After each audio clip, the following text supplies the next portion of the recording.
Hey, everybody, we're back.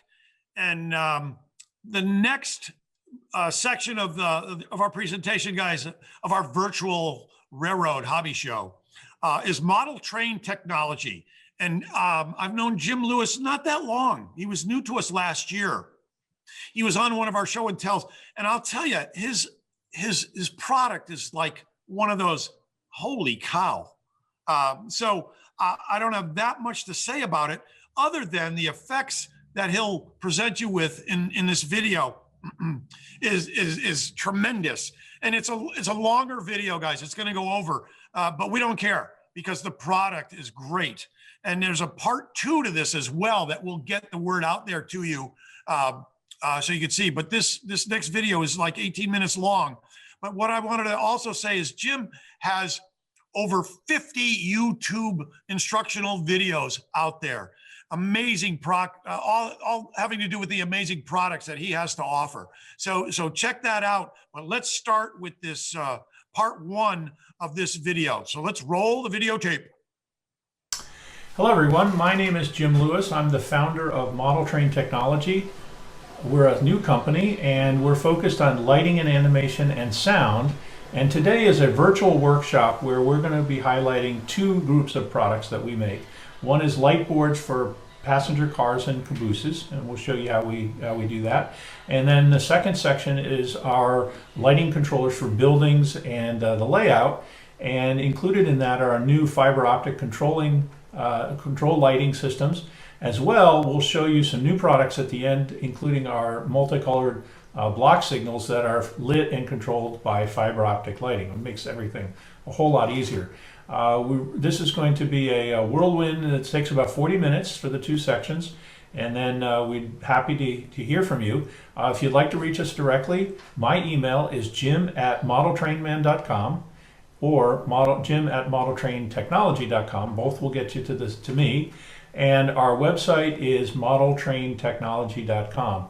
If you forget all of that, you can go to your browser tomorrow morning or whatever and type Model Train Lighting and Animation, and pretty sure you're going to see us listed in the top 4 or 5 companies on Google. So that's a really easy way. You don't even have to write anything down.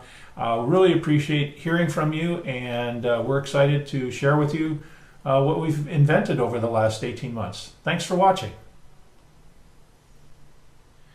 Okay, for the first part of this presentation, we're going to be talking about light boards to light passenger cars and cabooses.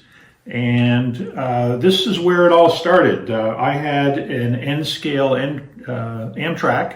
These 2 are made by Kato.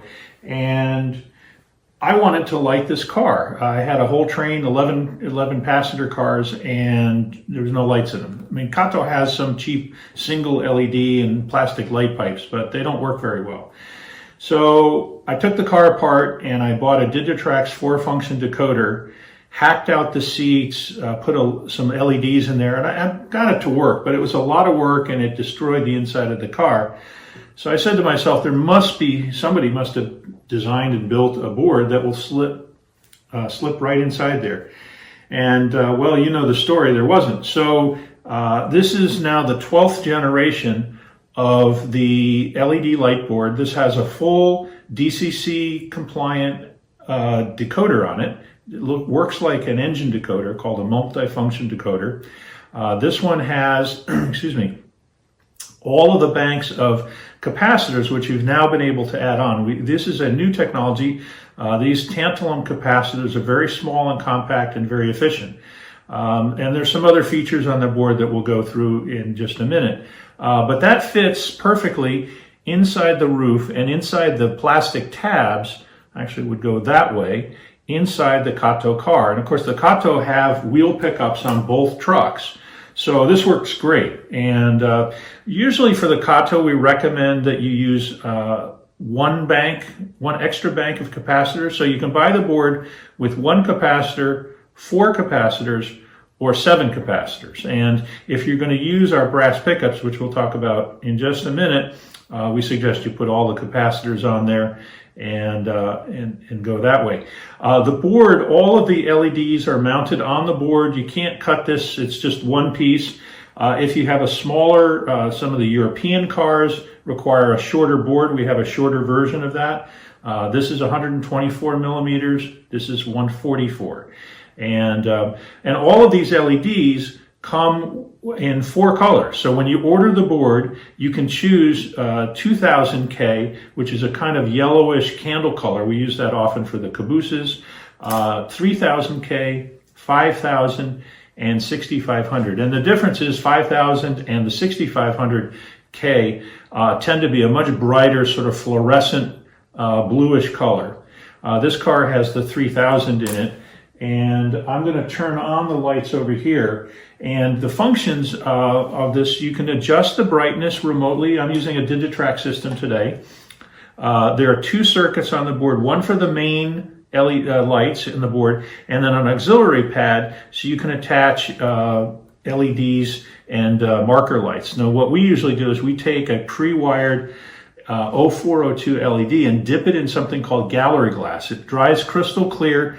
It's a little bit soft, but it works perfectly in terms of inserting it back inside the car.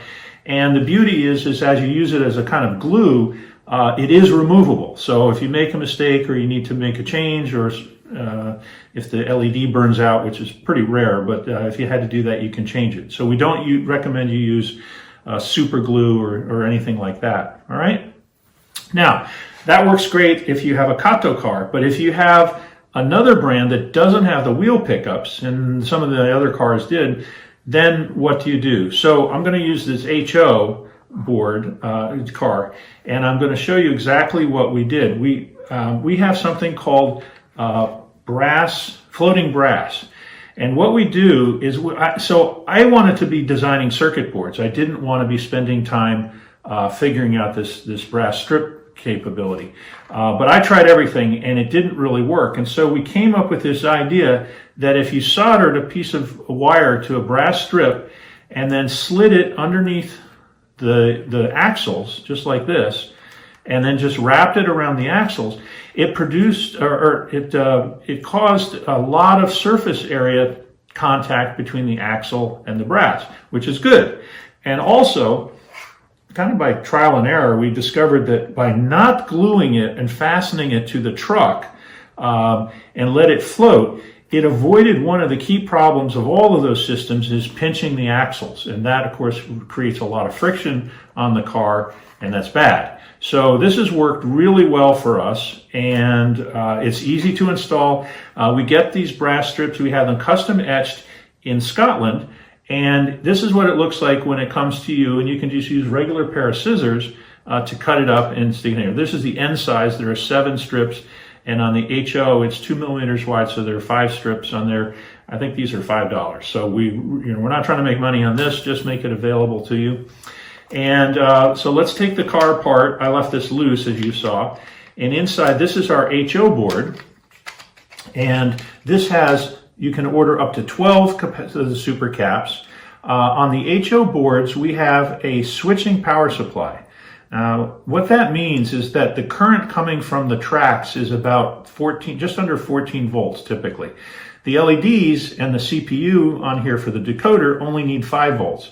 So the difference has to go somewhere, and typically that goes in the form of heat. Well, we didn't want any heat in the board, and we didn't want to use extra current from the tracks that takes away from the engine to light the cars. So what the switching power supply does is uses a high frequency switching mechanism to only use as much current as the circuit board needs. So if you have a normally set LED brightness, very, very little current comes and is drawn into the track. So that really helps quite a lot. Other things that we did on the board is there's a blue light on here that you can disable. There's a little solder pad. So when we're assembling this and we want to make sure that the board contact with the track and everything is working, when we put it on the track, you can see that there's a blue light.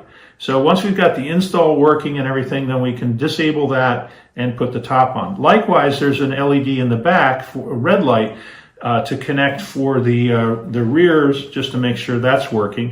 And we use double stick tape to fasten it in. All right.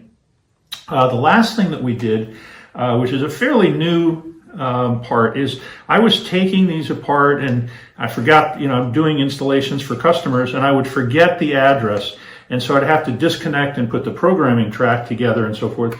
And if anything else happened, if you had to reset the board, typically you have to take the whole thing apart. Well, now what we have is on all of the boards, there's a solid state magnetic sensor, no moving parts. And so when you use this little refrigerator magnet, just wave it over the end of the car, then the board will reset and back to the default address 3 and the standard brightness. So that works really well. And let's turn this on. Let's switch to Loco 3. And this is instant on and instant off, and then you can see that it can fade and we can adjust the brightness. So there you go. So let me show you the other thing. Here's an N scale example of the floating brass on N scale. You see it's very small. We tend to like to put the wire, I'm going to use this as a pointer, right here through the base of the wire. So that keeps it out of the way of the coupler. And a couple of people have asked me, can you put it inside, drill a hole through here?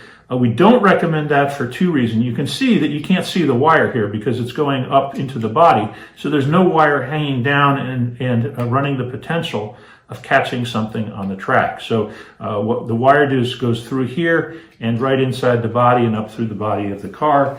And you can see that in this example. Another feature, having done a lot of installs, is at the beginning, both the DCC connections were at one end of the board. Well, that's great for Kato because the pickups are at one end. However, in this car where we're going to use our floating brass, what we wanted to do is just have a contact at the other end. So the wires can be neatly tucked in and they don't have to run through the car. So a lot of little subtleties that we learned, customer experience and our own experience installing the light boards. Okay, so let's see. So now, let's take this off the track and just get it out of the way over here. So that's a standard board. We have, like I said, the 2 sizes. I'm going to take these off the track. And what we did then is went and designed a caboose board.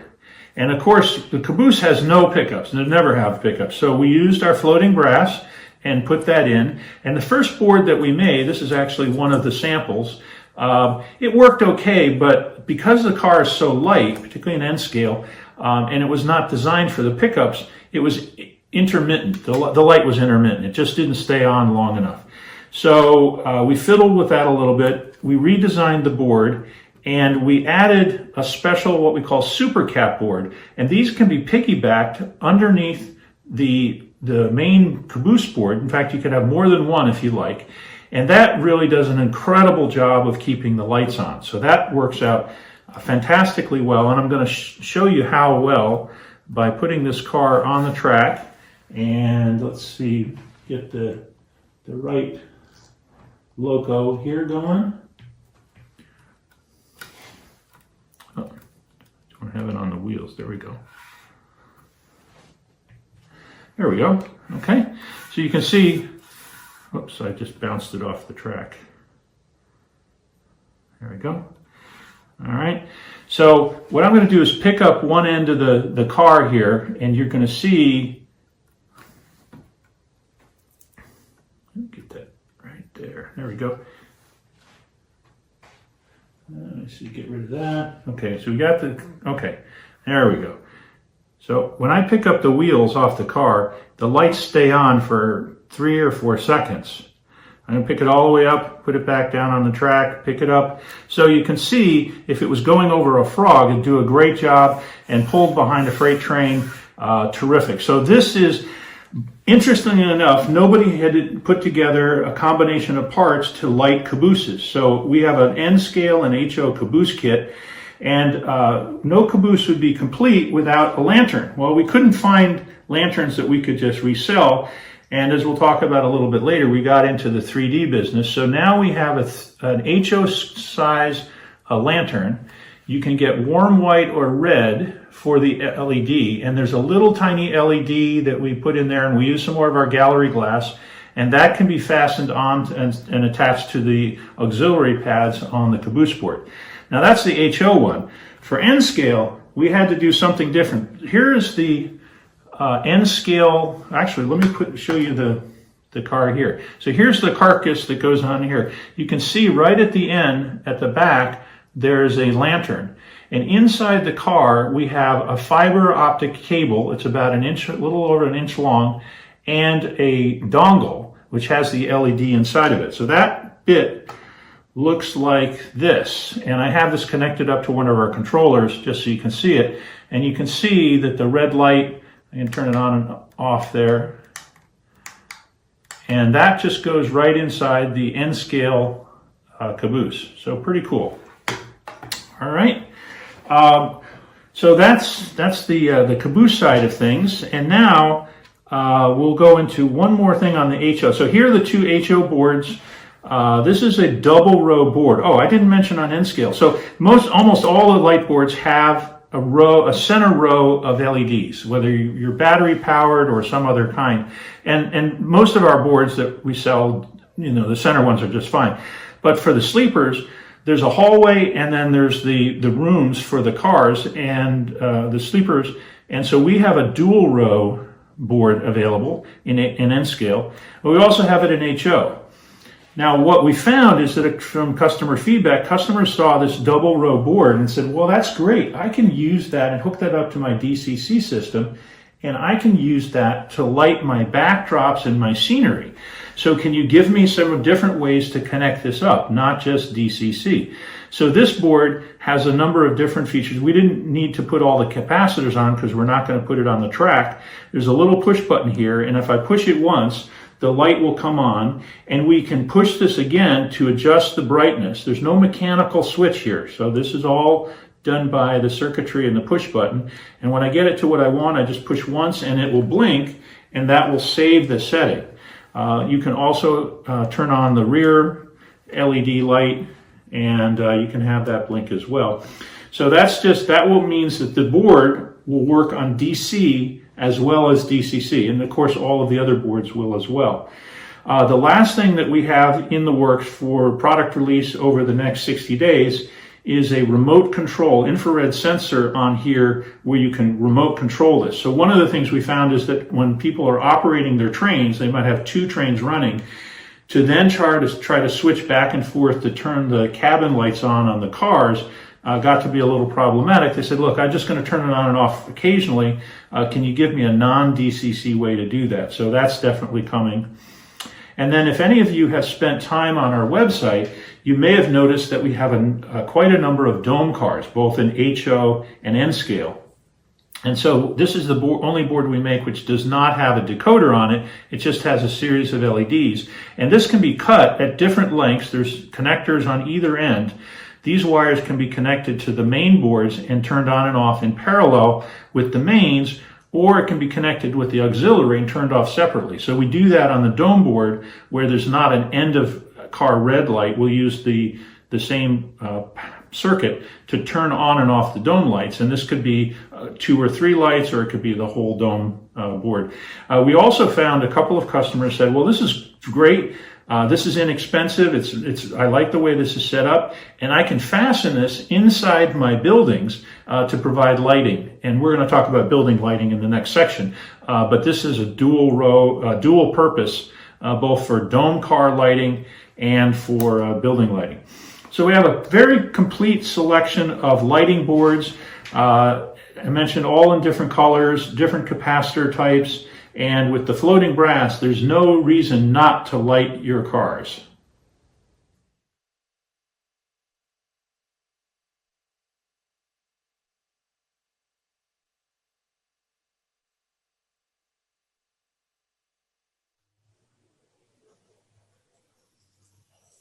Hey, everybody, we're back. And don't forget, with Jim Lewis and Model Train Technology, there is a part 2 to the video you've just been watching, and you really, really need to see it. If you're having trouble finding it, let me know. Email me, and I will get you the link to part 2 for that incredible video.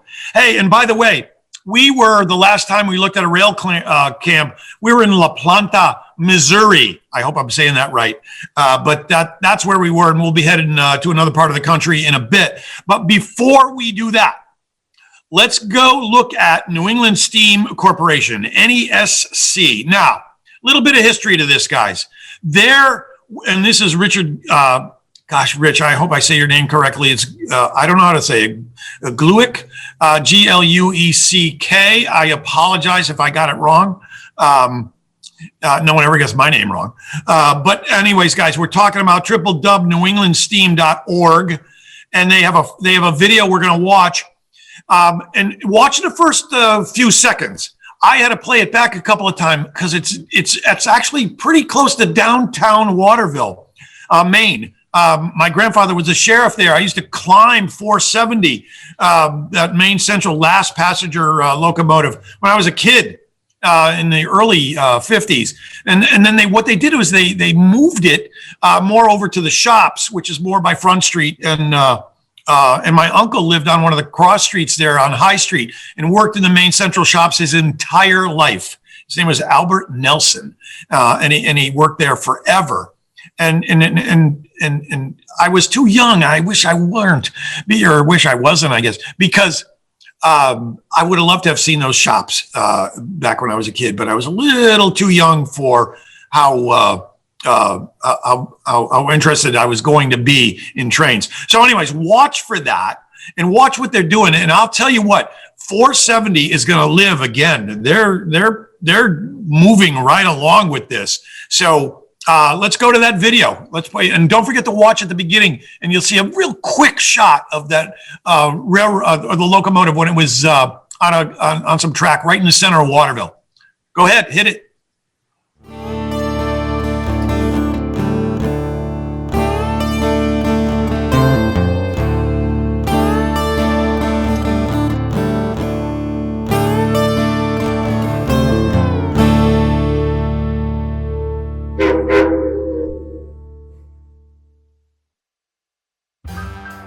Maine Central 470 was built in 1924 to haul high-speed passenger trains throughout the state of Maine.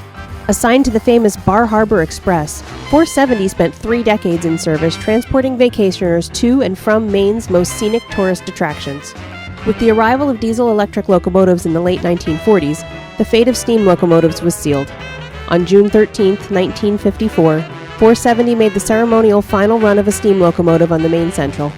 The locomotive, once the pride of the Maine Central's fleet, was then placed on display in Waterville, Maine, where it became a deteriorating park fixture for over 6 decades.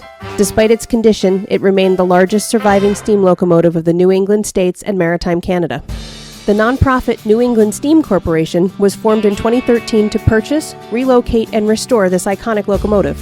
A skilled group of volunteers undertook the challenge, fundraising to purchase 470 from the city of Waterville.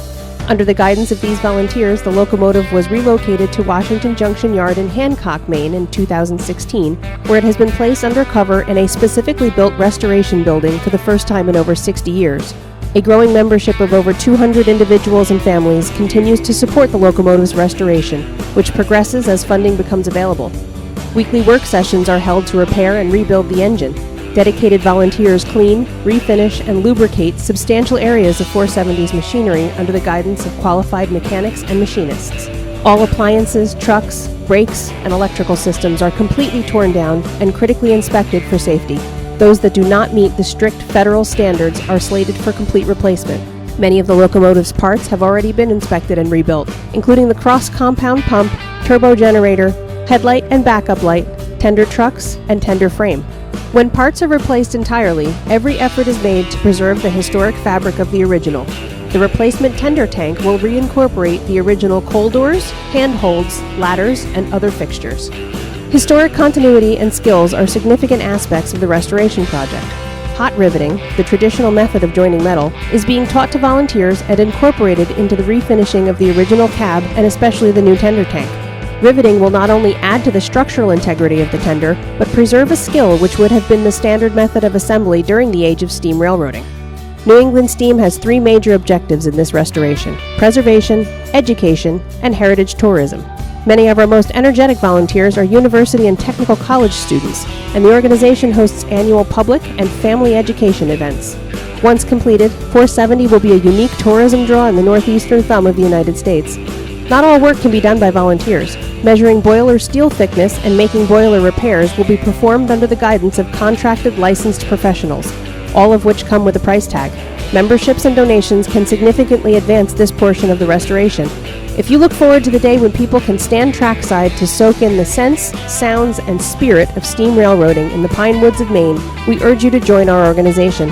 Visit www.newenglandsteam.org to become a part of that excitement.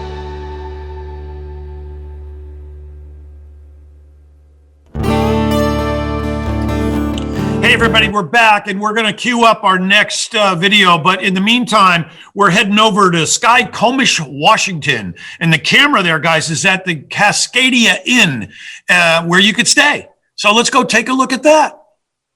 Skycomish.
ladies and gentlemen, and it is 2:30 exactly. Skycomish, Washington. Shout out to Tom Lowry. Tom, is that a town on your railroad? I forget. I think it might be. So anyways, guys, next up is Nace's Videography. And we're talking about some really interesting videography here. If you go to www.nacesvideography.com, you'll see Forrest Nace and his work.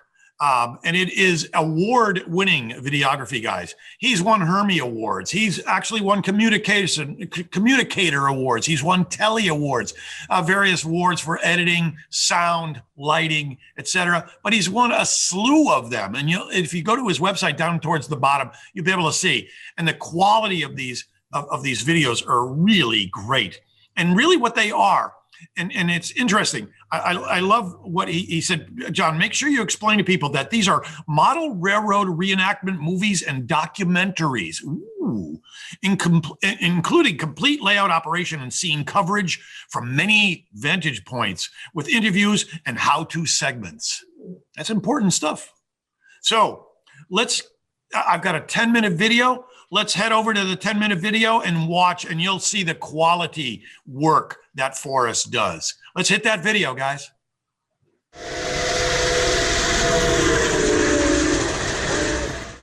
Greetings, everyone. I am Forrest Nace of Nace's Videography, bringing to you the finest, most award-winning model railroad reenactment movies and documentaries on the greatest model railroads of today, as well as the artists that created them, including complete scene coverage from many viewpoints, interviews, and how-to segments. And coming soon, watch for the new Extreme Model Railroading online streaming service, where the cinematic movies will be offered in a mini-series format, as well as new content, including return visits to past layouts staged for different eras or different railroads and trains operated through general scenes. And there will be specialty programs only offered to subscribers, such as an Allegheny Extravaganza, complete train run-bys, a spectacle of shays, behind the scenes, creating model railroad movies, and much, much more. Furthermore, how-to clinics, in-depth interviews, and the finest of model railroad photography will also be available to subscribers, all for a low monthly price. Of course, our full-length feature cinematic movies will still be available on DVD and Blu-ray discs as well. For now, though, sit back and enjoy the model railroads in action.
As decrepit as the locomotive comes, Class L2C482 number 2825, once the pride of the fleet, rolls out her last miles, as an ABA set of Fairbanks Morris Erie builds rumble by.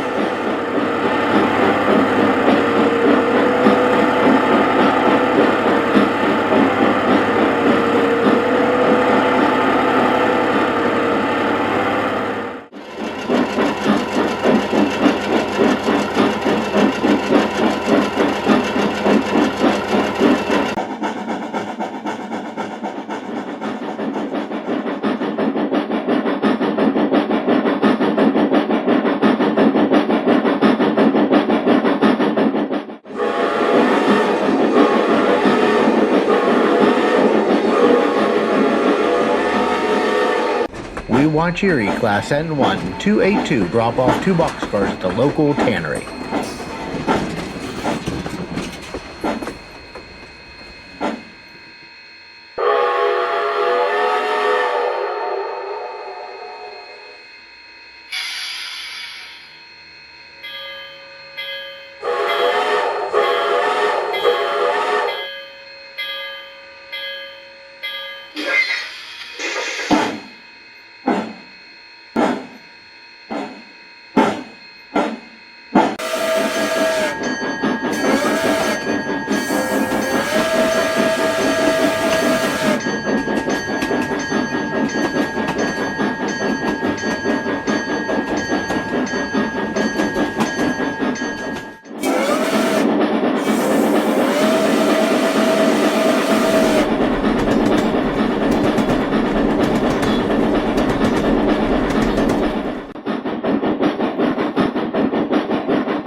We hope you enjoyed this showing. Please visit www.nacesvideography.com for more on our award-winning productions and to sign up to be notified when our Extreme Model Railroading online streaming service is launched. Thank you.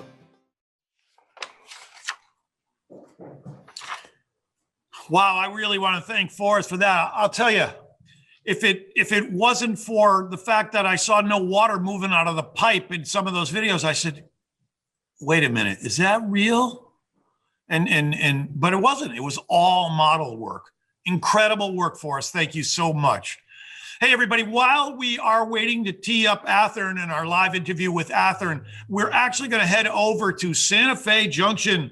It's a busy at grade and flyover in Kansas City, Missouri. So I believe it's the UP over the BNSF, and also the Kansas City Terminal Railway is there. And that, I feel like I'm in Overboard. That camera is actually sponsored by Holmes Drywall. So let's take a look over there. And thanks, Holmes, for taking care of that for us.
Hey, everybody, and we are back, and we've got James Wiggin from Athearn with us today. Jim, how are you? I'm doing well, John. How about yourself? I'm doing well. Let me tell you a little story. My first Athearn purchase, I was 19 years old, so that was only 2 or 3 years ago. But very seriously, I bought 3 SD9s from you guys, and they still run. They've been around. They still run. They're still doing well. And I think they were $7.77. It was a special you guys were running, and it was just amazing. But I loved them, and they still very seriously. This was probably in 1970, 69, 70. They still run. Oh, that's great to hear, John. I mean, as you know, we're celebrating our 75th anniversary this year, so it's a big deal. I mean, since 1946, we've been bringing quality locomotives like those that you bought to the market. And I got to say too, real quick, John, you and I talked before the show, and Right. I am calling from for my my fellow New Englanders out there. I'm calling you from Illinois, and I came prepared. Usually, when I come to the train show every year, I have to get back to my roots. And so my apologies to the Cardinals fans out there. I had to wear the Red Sox hat. I always wear a Red Sox hat when I come home. And I've Go got my Sox, Moxie right here. And my Boston and Maine mug. So there you go. I'm looking forward to next year, though, when we can actually do this live. Yeah, that'd be fun. Make sure you bring your props with you too. That'll go over very well with some of There us. you go, right? Yeah, definitely. Hey, so today, Jim, I guess we're going to go to the Athearn.com website first. Yeah. And just to point out a few things, and then I'm going to let you run with it as far as what's new. But let's look at the website first. So if we head over to the website, one of the tabs, and Jim, interrupt me anytime. I'm going to go up to the new What's New tab. And as you hover on that, it says new arrivals and announcements, Athearn News Archive. But let's just click on what's new. And then we've got all kinds of things going on here. The Genesis HOF 89F, bi-level auto rack, and all kinds of stuff. And I'll let folks look at those because I know you want to talk about some stuff as well. But as I scroll down, there are all kinds of things. Wow. Oh, yeah. Every month. I mean, we bring some new locomotives, new rolling stock, new Genesis, new ready to roll. I mean, the exciting thing this month is we're coming out with the SD70 Aces again. And we haven't run those in a while. So I think about 2014 is the last time we ran them. So now these have Genesis 2.0 features. They've got a lot more detail. Of course, they got that great Tsunami 2 sound in them. And we're doing the Montana Rail Link Essential Workers Unit, which is brand new. That just got painted up this past fall. So Montana Rail Link fans, take note. That's going to be a hot seller. Very cool. All right. So I just want to make sure everybody knows exactly where to go. So you can't miss it, guys. So as soon as you go to Athearn.com, there's that What's New tab up there. Click on that. And as Jim says, stay tuned often because there's always new product release here. So Jim, what do you have for us today? Well, great stuff that's just come into stock. We usually announce our new stuff about a year in advance. That gives the modeler time to say, hey, that's my railroad. I better stock up on motive power. So we kind of do it. We do it just like the prototype. When EMD and GE says, hey, we're going to make this locomotive, who's on board? The real railroads, they go ahead and they pony up and they order. So that's kind of what we're doing too. Now, these were announced last year, and some of these are in stock and some are coming into stock real quickly. I'm going to start over here to my left, your right. We've got the SD75Ms, these really nice EMD 6-axle locomotives. Here's the BNSF version here. I'll try to hold that up to the camera a little bit for y'all to see. And we're offering these in all the Class 1 railroads. We're also doing progressive rail in the primed for grime. So they're already started to be have that real world weathering treatment to it. It just needs a little bit of your touch up to it to make it even better. And of course, we are also offering them in paint schemes you don't normally see. I don't know if you can see this, John, but I know out there you still don't see too much BNSF like we do out here, but that paint schemes looks a little different, doesn't it? It's not quite what we're used to. Yeah. I see So that. this is based on an actual SD75M that our research guys did at Athearn, and it's a little different. It kind of looks like the Heritage One paint scheme with the swoosh, and that's the kind of stuff we look for. We look for your, your typical, like the Norfolk Southern, your typical corporate scheme, but every once in a while we'll do something a little bit special, just because we know modelers like that kind of neat stuff like that. Agreed. Those are in stock right now. So, normally if we were at the show, I'd say, hey, go see one of these guys here. But we've got some great sponsors here as far as shops. See any of the online retailers that are, helping out the show, and they're going to have these in stock. Now, another thing that we've got too, we didn't want to just do big 6-axle stuff. These are really cool. These are the GP7Us. And these are in stock. They just came in stock about a couple of weeks ago. And of course, we've got them in the Santa Fe because that's where they started their life. But this one here, a little bit closer to your neck of the woods, it's a Bangor and a Rustic. And actually, former, in this case. You're teasing me. I know. It's the Bangor and a Rustic. Now, this one actually is part of the Prime for Grime series. It's actually relettered. You can't really see probably. I'll try to hold that up to the camera. But it is the Morristown and Erie Railroad. So it's a Prime for Grime series. It's a little bit muted in the colors. And again, these are great locomotives for if, you see a lot of guys nowadays building these really nice switching layouts in HO. And they're maybe 6-12 feet long. These are perfect for that because they don't take up a lot of room. They're somewhat modern because, they were updated back in the 80s and 90s.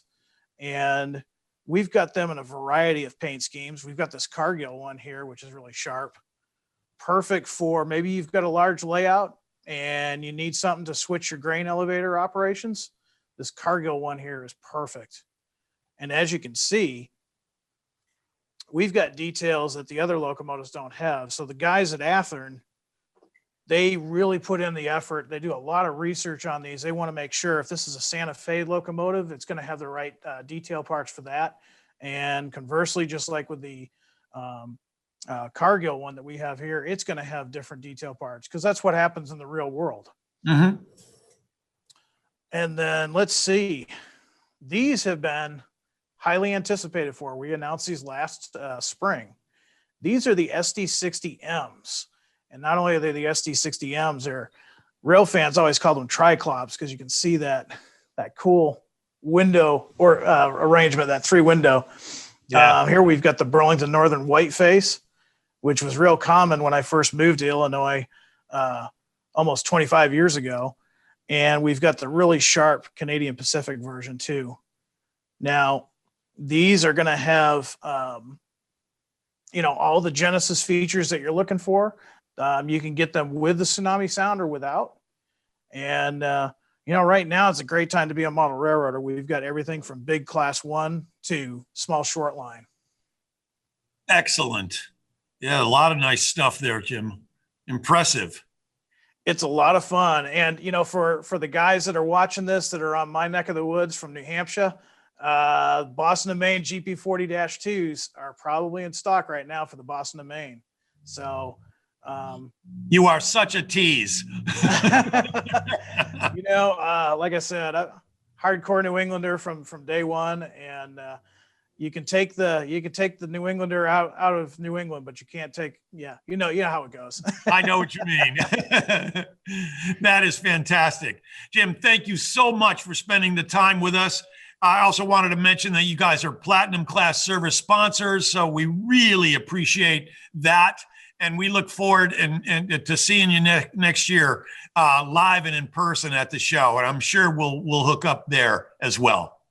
Absolutely, John. Looking forward to it. And, thanks again for doing this. This has been a great opportunity for Athearn and some other manufacturers to come on board and just kind of help service our customers out there and know what's going on. We do appreciate all the work that the Amherst Society does every year, and especially during this troubling year. So thanks again, John. You're quite welcome, and thank you right back. Jim, I'll talk to you soon. Thank you so much. It was great, and I love the new product and what you've got there. Take care. Take care, John. Take care. All right. So now, ladies and gentlemen, we're going to head out while we tee up for the next top of the hour. Let's head out to a rail cam mic of your choice.